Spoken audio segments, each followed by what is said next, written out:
Have you ever wondered what it would actually feel like if there were a real spirit in your house? How does it feel when you sense someone constantly watching you from the shadows? Why does this girl stand by the lake every day like an obsession? A web of mystery is weaving itself behind her eyes.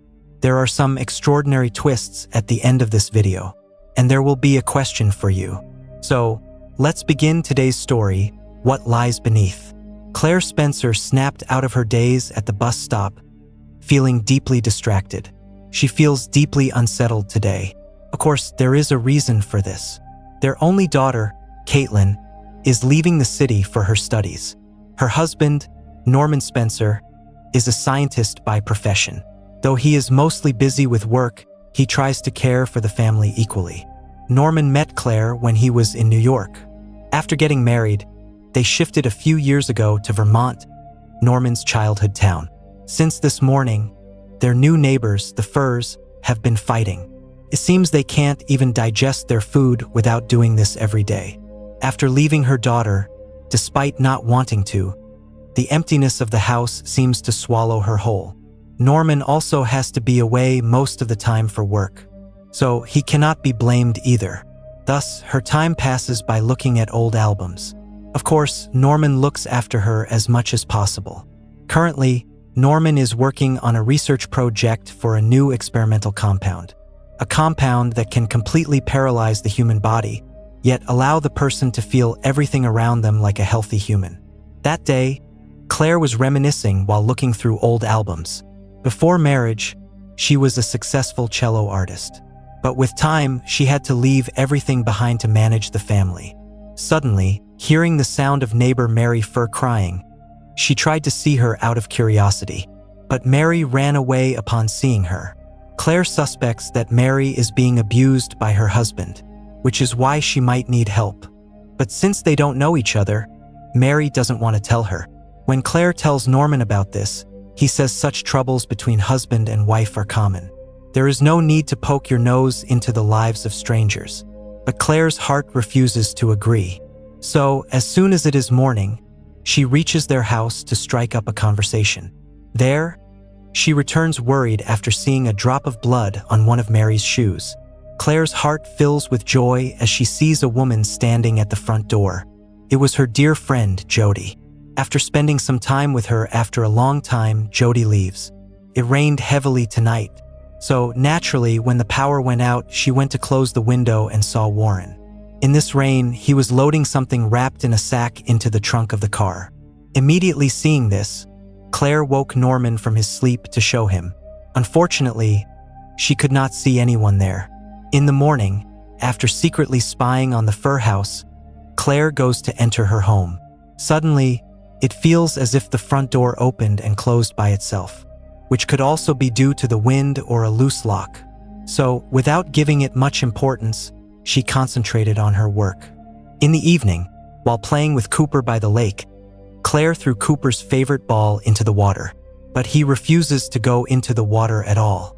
It seems Cooper is scared after seeing something. So, when Claire goes to pick up the ball, she suddenly feels like a girl is floating in the water.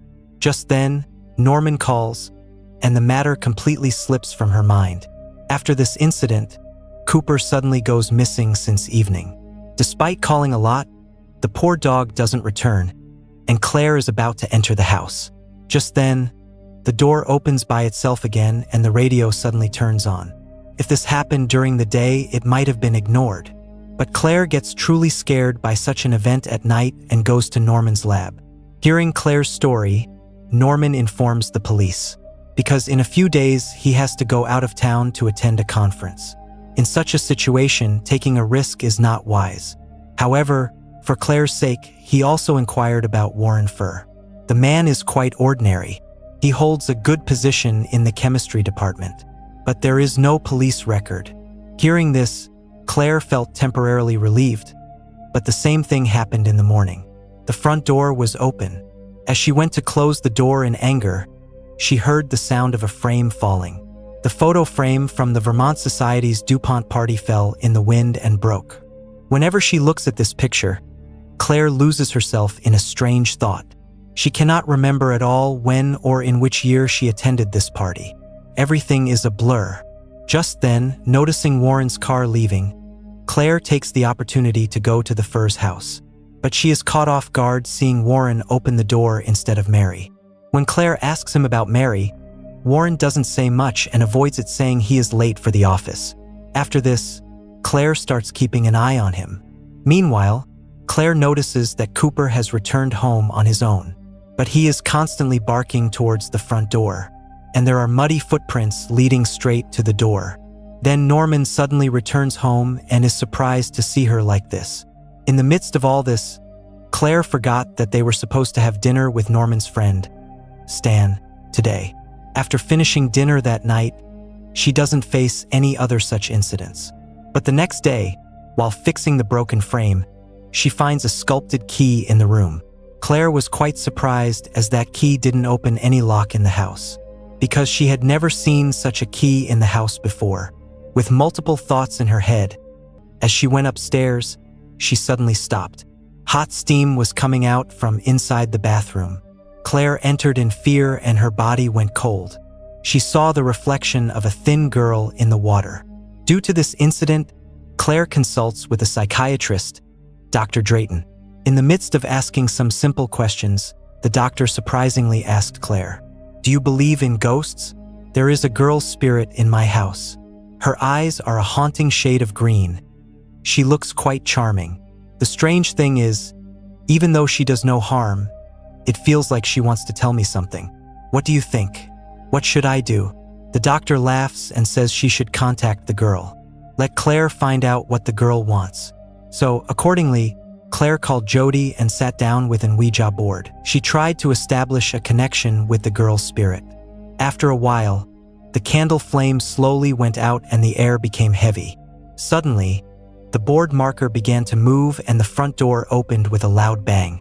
But suddenly, everything stopped as Cooper walked in. While going home, Claire requests Jody not to tell Norman about today's matter.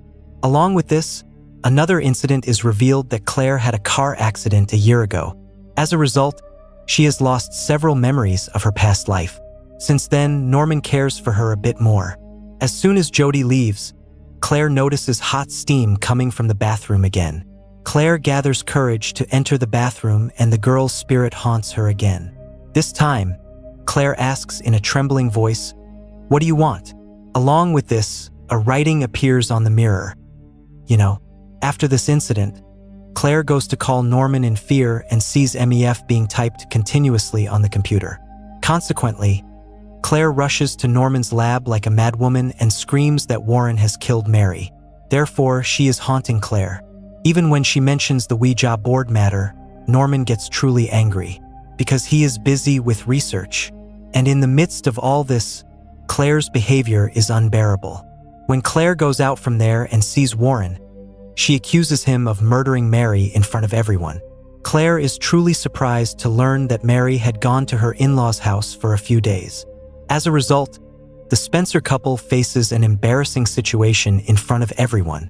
But Claire cannot understand, if Mary is alive, then whose spirit is haunting her? After this incident, Claire consults Dr. Drayton again and prepares herself. No matter what sudden incident occurs, this time she will face the fear with courage. Returning home, she sees Jody has gifted her a book on witchcraft. Just then, Mary is seen. She has come to strike up a conversation, letting the previous incident be forgotten. Claire is very happy to see her. Who knows what she was thinking about them? The two sit in the garden and spend time talking happily. Mary says it's true that she and Warren fight. And that day the fight escalated so much that Warren packed everything and left in the night rain. Claire realizes how wrong her guess was seeing that. Tonight is the night to attend the DuPont party. So, Claire goes there to clear her mind and meets Mrs. Rita. She said, "What's the matter? I finally saw you today after last year. How is your health?" Hearing about being at the DuPont party before, Claire feels an odd discomfort. Something had happened that she forgot after the accident. She cannot remember it at all. Seeing her worried, Mrs. Rita leaves with a smile without putting her in further trouble.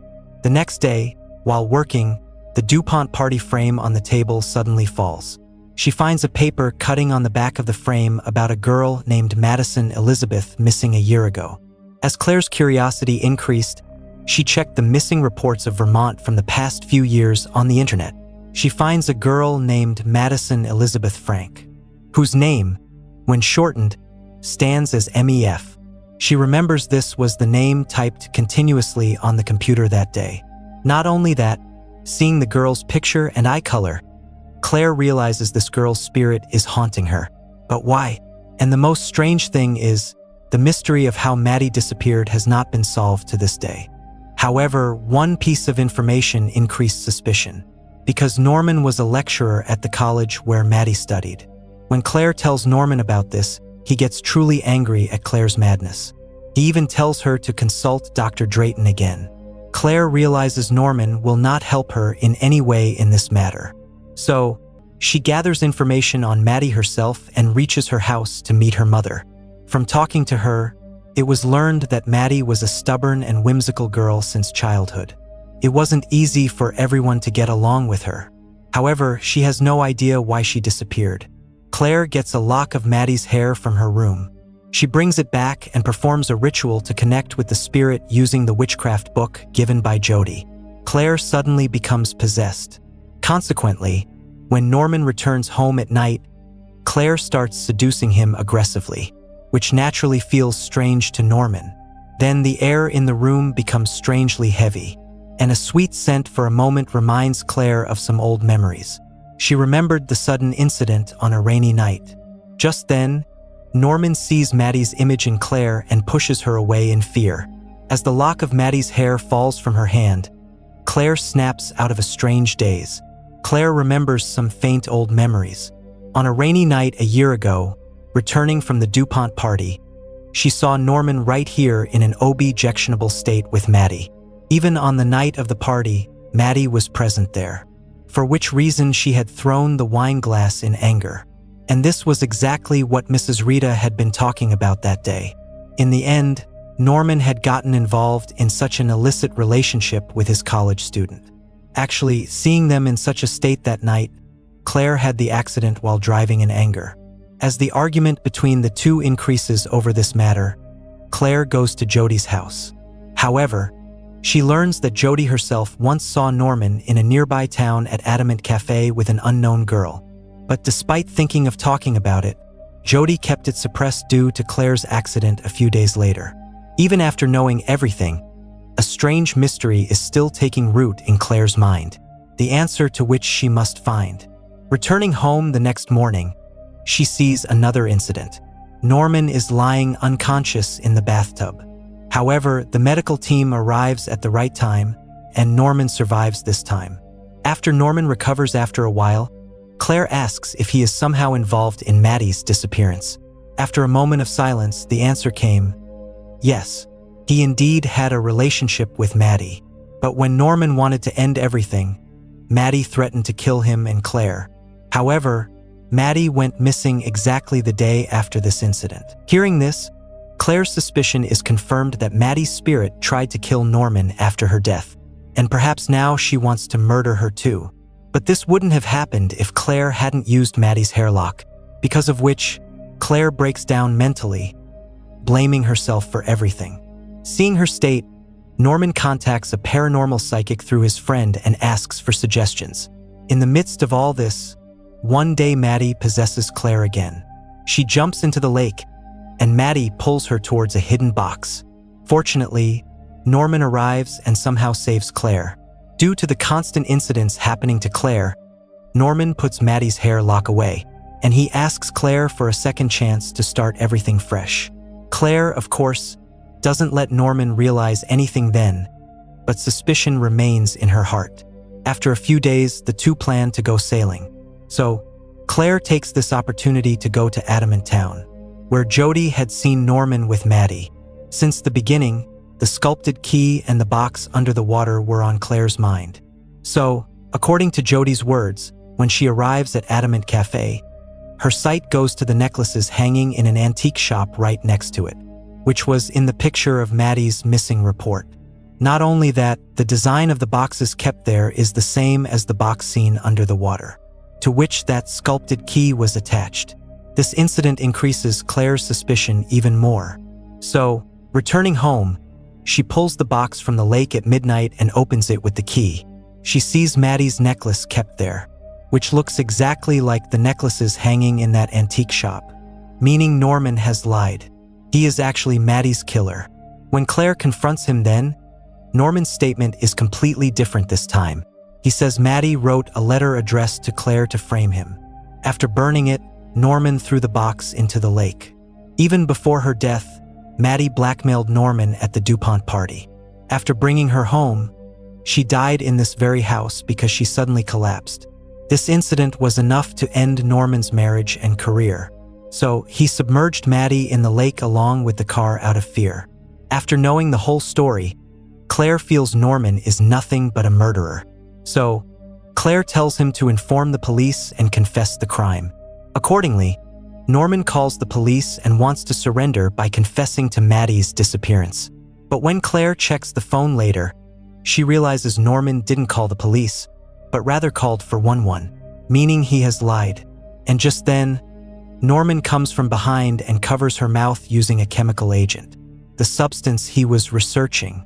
Consequently, even though Claire became paralyzed, she could see or feel everything around her. After this, Norman reveals the true story, that he was in a relationship with Maddie for a long time. However, it wasn't one of love, but physical. But after a while, Maddie became serious about the relationship, and Norman tried to get out. Maddie wanted to expose the matter from the head of the college to everywhere else. Norman murdered Maddie by drowning her in the bathtub to save his marriage and career. Exactly the way he is about to kill Claire now. After Claire's accident, he tried hard to make her forget this incident, but she has invited danger by digging it up forcibly. Norman says, "I wanted to fix everything with you many times. I even acted out the drama of getting a shock in the bathtub. But you are impossible to fix. But today, something must be done." Norman calls Jody and says he won't be able to return home from the lab tonight. So he asks her to check on Claire tomorrow morning. After arranging the whole incident, as Norman goes to bid a final goodbye to Claire, he suddenly sees Maddie and Claire. He recoils in fear and loses consciousness after hitting his head. But water is constantly filling up. Perhaps there is no hope of survival. But with the strength of her mind, Claire somehow manages to move her limbs. After freeing herself by opening the bathtub sinkhole, she sees Norman is gone from there. By now, as the effect of the chemical agent wore off, Claire somehow came downstairs. She took the keys from injured Norman's pocket and got into the car. She drove the car breathlessly, but reaching the bridge, Norman, who was hidden in the back, suddenly attacks her. Claire tries hard to save herself, but at one point, seeing Maddie's spirit in front in the dense fog, she turns the steering wheel. The car goes straight into the water at the exact spot where Norman had submerged Maddie with the car and killed her. By now, as water starts filling the car, a desperate struggle for the two to come out continues. But then, a spine-chilling scene is seen. Maddie is approaching them from the depths of the water. Seeing this, as both get scared, Claire makes good use of the opportunity and comes out of the water. As Norman opens his eyes, he sees that familiar face floating in front which he last saw before death. But this time, the smile on that face was different, cold as ice. Maddie's spirit slowly drags him into the depths of the water, exactly where Maddie had breathed her last. So, this was the story of what lies beneath. If you liked the video, please like it, and don't forget to subscribe to the channel.